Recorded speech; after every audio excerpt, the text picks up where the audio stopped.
બનાસકાંઠા જિલ્લામાં અત્યારે શિયાળાની ઋતુ ધીમે ધીમે પૂરી થઈ રહી છે અને ઉનાળાની શરૂઆત થઈ રહી છે।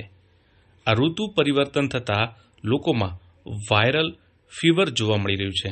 અત્યારે બનાસકાંઠા જિલ્લામાં મોટાભાગના લોકોમાં શરદી, તાવ, ખાંસી અને ગળાના દુખાવાના કેસોમાં દિવસે ને દિવસે વધારો થઈ રહ્યો છે, જેથી બનાસકાંઠા જિલ્લાની તમામ હોસ્પિટલોના કેસોમાં વધારો નોંધાઈ રહ્યો છે।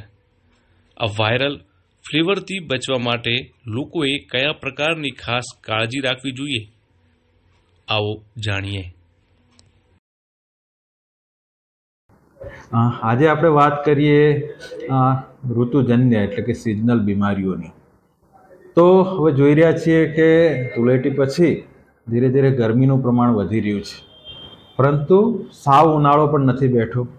એટલે દિવસે એકદમ ઉનાળાની ફીલ આવે છે, રાત્રે આપણને થોડી હજુ પણ ઠંડકવાળું વાતાવરણ છે। અને જ્યારે જ્યારે દિવસના અને રાતના તાપમાનમાં મોટો ફેરફાર હોય, જેટલો તફાવત મોટો એટલું વ્યક્તિને બીમાર પડવાની શક્યતા વધારે। એને લીધે ના ફક્ત નાના બાળકોમાં પણ અત્યારે અમે મોટા પ્રમાણમાં આ ઋતુજન જે સિઝનલ ચેન્જ થતા એને લગતી બીમારીઓ જોઈ રહ્યા છીએ, અને એનું પ્રમાણ પણ અત્યારે ખાસું પ્રમાણ વધ્યું છે।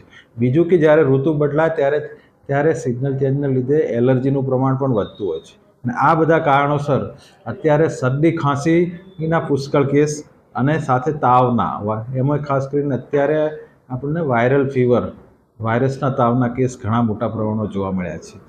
અહીંની જો સરકારી સિવિલ હોસ્પિટલની વાત કરીએ તો રોજની જો 500 દર્દીઓ જેટલા લગભગ આવતા હશે, ને એમાંથી મોટા ભાગના 80% ઉપરના ખાલી આ વાયરલ ફીવરના દર્દીઓ અત્યારે જોવા મળી રહ્યા છે। એનું કારણ મેં કહ્યું એ પ્રમાણે આજે દિવસનું તાપમાન વધ્યું છે પણ રાતનું હજુ ઓછું છે, અને એ તફાવતના લીધે આપણે બીમાર પડતા હોઈએ છીએ।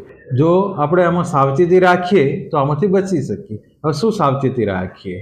સૌથી પહેલાં તો દિવસે ગરમી છે તો આપણે તડકાના ટાઈમે બહાર નીકળવાનું ટાળીએ। જરૂરી હોય તો શરીરને પૂરતું કવર કરીને નીકળીએ। બાળકોને લઈ ના જઈએ તો એમને પણ પવન ડાયરેક્ટ ન ભરાય એ રીતે કવર કરીને જઈએ। ધીરે ધીરે મચ્છર પણ વધે છે, તો ક્યાંક ઊંઘ્યા હોઈએ ત્યારે અથવા તો બીજી રીતે જ્યાં મચ્છર ના હોય અથવા તો મચ્છરને ભગાવવાના જુદા જુદા ઉપાય કરીએ।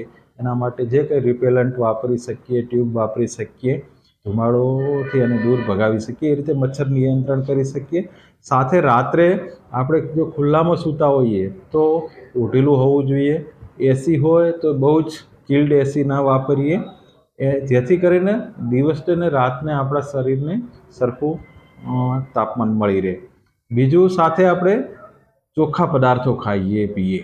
હવે ગરમીને લીધે દિવસે ઘણીવાર આપણે બહાર ખાવાનું ચાલુ કરીએ, બરફવાળા શરબત પીવાનું અત્યારે ચાલુ કરીએ, અને રાત્રે ઠંડક આવે પવન ઠંડો એટલે તરત જ ગળું પકડાઈ જવું અને ખાંસી, અને એમાંથી પછી ધીરે ધીરે તાવ ચાલુ થવો, આ અત્યારની મુખ્ય બીમારીના લક્ષણ હોય છે।